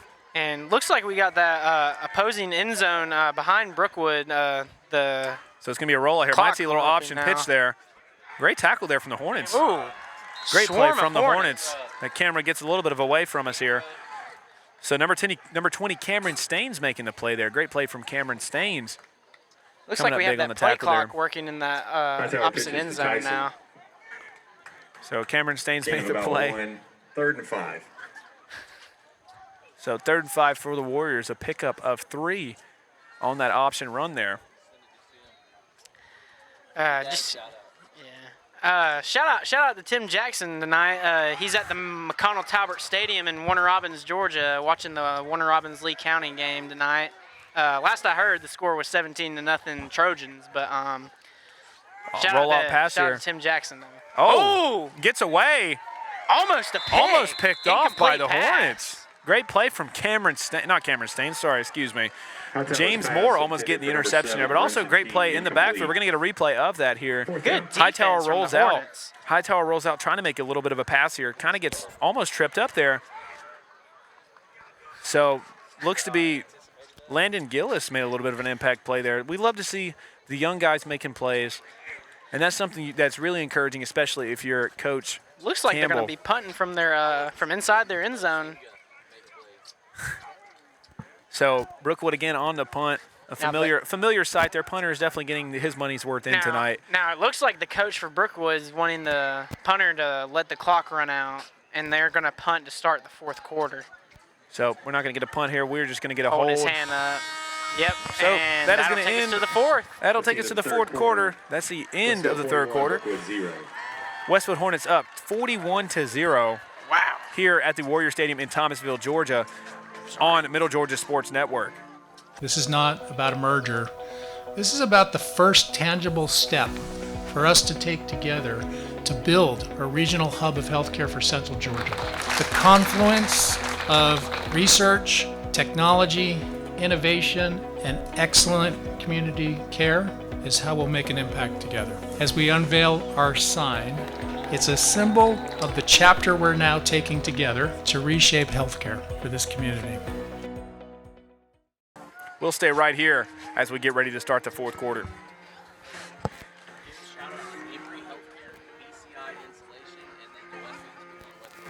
So we'd like to give a shout out to our sponsors, Emory Healthcare, formerly Housen Healthcare, but they did a merger with Emory Healthcare. Emory Healthcare takes over in BCI Insulation. Our graceful sponsors, and also the Westfield Schools and the Westfield Booster Club. They've been just great sponsors for us here at Middle Georgia Sports Network as we head into this fourth quarter. We got a little bit of Lincoln Park here now, Aiden. Yeah, another addition to the genre. The genre just switching up on us tonight here at Brookwood. Whoever the DJ is for Brookwood, I need to get the playlist. Shout out to the some DJ great tonight, songs man. here. Getting really diverse with this playlist here tonight. Keeping everybody on their toes. Oh yeah. You know, that's kind of, whenever I like to go for runs, I kind of like to have a diverse playlist, you know. Kind of put a little bit of rap, a little bit of rock, a little bit of country, a little bit of hip-hop. Got Aiden Mazingo over there jamming out. 12 minutes left here in the at the end of this fourth quarter. R.I.P. Chester Bennington. We do like to give shout-outs to great vocalists. So it's going to be a high punt here for the Hornets, and they're going to receive it well. John David Lane on the fair catch. Looks to be a punt of about 15 yards. Shout out to the Westfield return men tonight. They have not muffed a single punt despite the muddy and wet conditions. First down, Westfield. Already said it. Ozzy Osbourne, man. So Hornets are on their way to score here. They're looking to score. We will say that last drive was their first drive without a touchdown and throughout the entire game. So they are 6 for 7 tonight. They are 6 for 7 tonight. Almost on their completely perfect on their offensive conversions here. So again, we got the young guys here. We got Court Sutton still taking snaps at quarterback. We got Skinner and John David Lane lining up outside, and number 33, Jack Creeders at running back here. Again, here we're looking to play. Jack Creeders gets the run here. He's a little bit of a safe carry. Tries to run over his running back. Again, still looking a little cautiously on the run here. Jack Creeders just got to take it up the middle here. Yeah, he's just kind of got to be confident, man. You know, not going to really get anywhere backing off, man. I don't know what else to say. So Jack Creeders gets tackled for a play for no gain, tackle for no gain here as we bring up 2nd and 10. We also want to give a shout out to Wes Tanner tonight. The Wes Tanner, man. The great student pastor at Second Baptist Church. Usually sometimes you'll see him with us on the call at the state championship broadcast. But wherever Wes Tanner is tonight, we'd just like to extend our graces here. And it's going to be a little bit of a throw behind here. Tried to lead him, Court Pearson did. Looked like he might have just thrown it just behind him. Looking for John David Lane. Just couldn't get it out in front of him, catch him in stride here. So that's going to be 3rd and 10 for the Hornets here. And the young guys, despite the setbacks, they've looked pretty good tonight. And if you're Coach Campbell, are you thinking about, if we don't convert here, are you thinking about going for it, or are you thinking about letting I just think you play Stone, conservative at this point. I'm thinking about calling Stone on. You're up 41-0. You're not risking to run any kind of trick plays or anything like that, any kind of conversions. So Court Pearson's going to throw on that little stop route there. To John David Lane. He's going to get probably 4th and 3. Close to it. I doubt we'll see the Hornets go for it, but we might here because it is 4th and 3 in their own zone. We'll get a replay here. They are comfortably in enemy territory, so I don't think that's a 4th and 3 here. Bad thing. 4th and 3 here for the Hornets, and they're looking to go for it here. I think this is a smart call. Coach Campbell's got confidence in his guys. Creeders is going to run it, and he's going to get the first down. I don't know here. Close to it. Close Not to sure. it. I don't think he's going to pick up the first down here. Number 30. He is. Jack Creeders with his first down pickup here. We're going to get a replay of that. Jack Creeders just hits it right up the middle, takes it through that hole. Good run. Great camera work from Brett Taylor. I'd like to give a shout out to him. He's on the camera for the second half. Taylor. He's doing a great job. Who's over here whacking me with a rag. He's whacking me with a rag. So first down here for the Hornets. They picked up that 4th down conversion on the run via Craters. So now Court Sutton, man in motion here. John David Lane. Probably going to see a pass to John David Lane. We are. And incomplete pass here. Unfortunate that it's got to be like that, but probably better that he dropped it instead. Court Pearson just seemed to throw a little bit short here, kind of fell off a little bit on that line that he was looking for to J.D. Lane. Probably better that he dropped it on that play, wouldn't you say, Aiden? Instead of taking the loss, now you just kind of still second and 10. I mean, if he would have caught it, I mean, he had some room to run. Probably would have got past the first defender, but that is true. It is, like you said, it probably is for the better that he did drop that pass because he would have been met with a line of defenders, probably most likely for a loss. And for the sake of the game time, too, we do still have the running clock, so the clock is running right now currently. So we got a pistol look for the Hornets here as Court Pearson gets ready to take the look. It's a bad snap, but it's going to be handoff to Craters. He's going to get some room to run, and he's going to be met. So what was a busted play is probably picks up about a yard or two. Got a couple of yards on the play, maybe 3. So Jack Craters, tackled by Mark Neesmith for the Warriors, gets about 3 yards in that play, 3rd and 7. It was a little bit of a bad snap there, but Court Pearson was able to get composed in that position of misfortune, and he recovered and made the play, handed it off to Craters for a gain of 3. So Pearson still in the game here at quarterback. Same look here in a little bit of an offset here, so we're probably going to see a pass here on 3rd and 7. Most likely going to see a pass. Cover 2 look here from the Warriors, excuse me. Another high snap. Jack Craters on the run. Run up the middle. He's taking the hits, I will say. And he got close to the first down again, Aiden. We might see him go for it again. I know we are in Brock Johnson's field goal range, I believe. We're probably going to see we are going to see a field goal from Brock Johnson. We are going to see a field goal attempt first of the day from Brock Johnson. We're going to see the leg strength on Brock Johnson. I know this ball weighs about 100 pounds. This is hopefully they got the kicking ball for this. Roughly, this is going to be about a 35-yard field goal. But then again, Aiden, we have seen, as we saw earlier in the first half, we did see Brookwood fake a punt, so. Yeah, if you're Westfield here, you're probably just looking to get this 3-point in. Brock Johnson has made one from about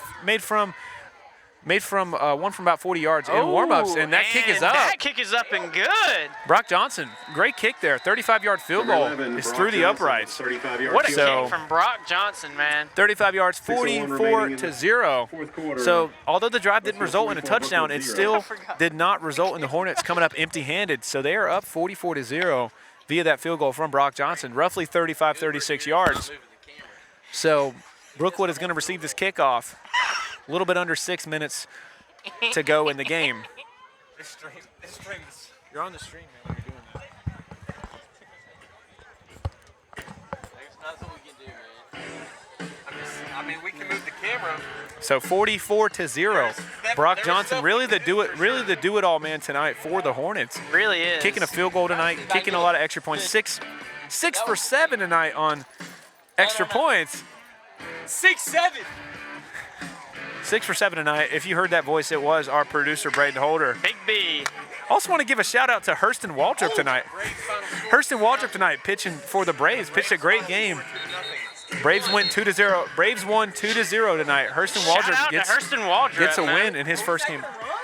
Braves look pretty good. Michael Harris is batting incredible since the All-Star break. You heard it here first, folks. The Braves will be making the postseason. That's a bit of a stretch there, Trent. I like the optimism. I don't know if that'll happen.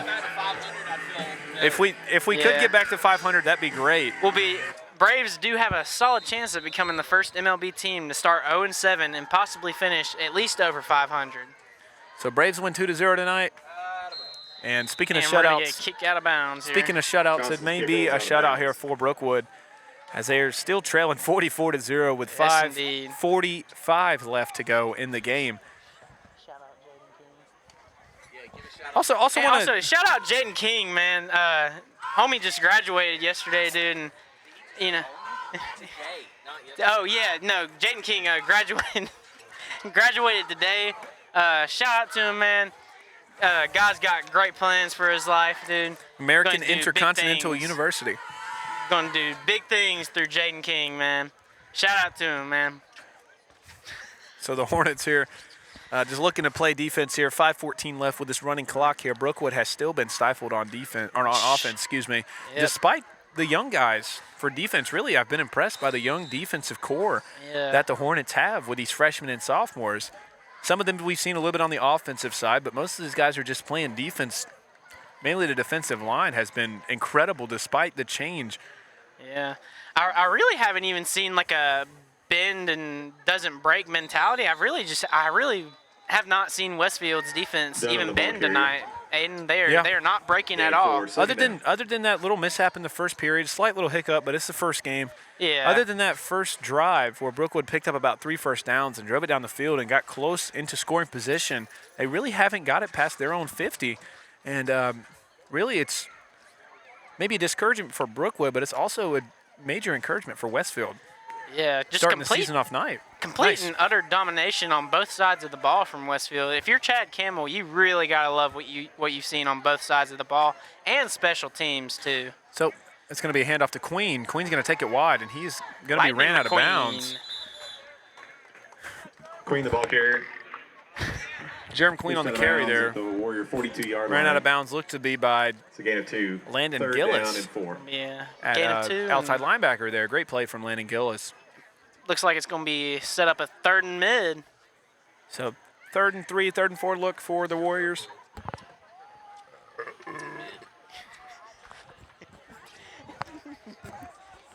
So 3rd and 4 here for the Warriors. Looking to convert on this 3rd down.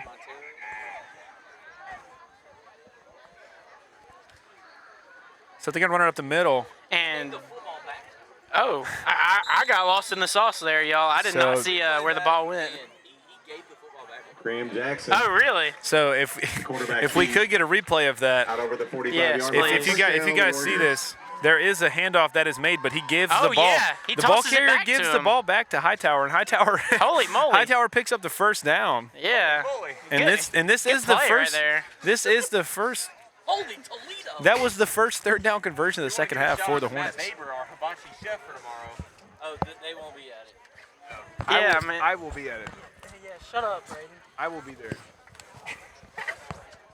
So Brookwood here looking to pick up another 1st down. It's their first down that they've their first picked up. points of the game too, Aiden. Picked up. They converted their first 3rd down in the second half on if that you're last a play Westfield by Hightower. fan here, you're probably hoping for a nice shutout. So Hightower's getting swarmed here. Great play from the Hornet defense just to pick up Hightower on that keeper.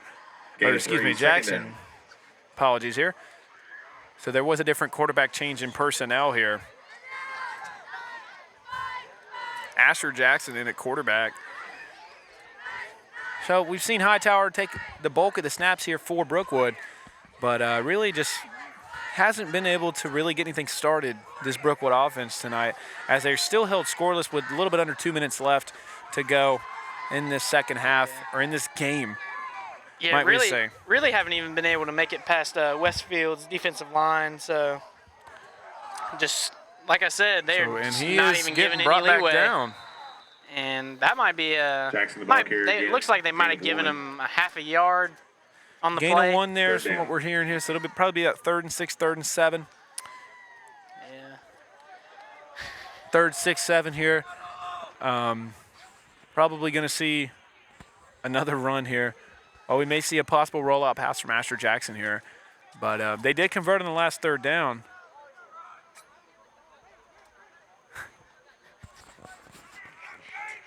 So, Brookwood Warriors, clock is winding down. 1:10 left. Yeah, about 70 seconds left in the game.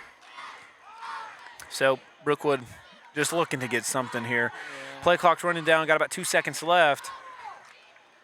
And I don't know exactly what happened there, but there on Brookwood, by Brookwood there. Running back is brought back. It seems to be, looks like Jackson was looking to hand it off to Dunham a little bit in front of the line here, so we're going to get a replay of that. So he just went for a handoff in kind of a weird spot here. Yeah. And Dunham gets drove back about 5 or 6 yards. Great work by our replay cameraman. So great work by replay man Braden Holder there.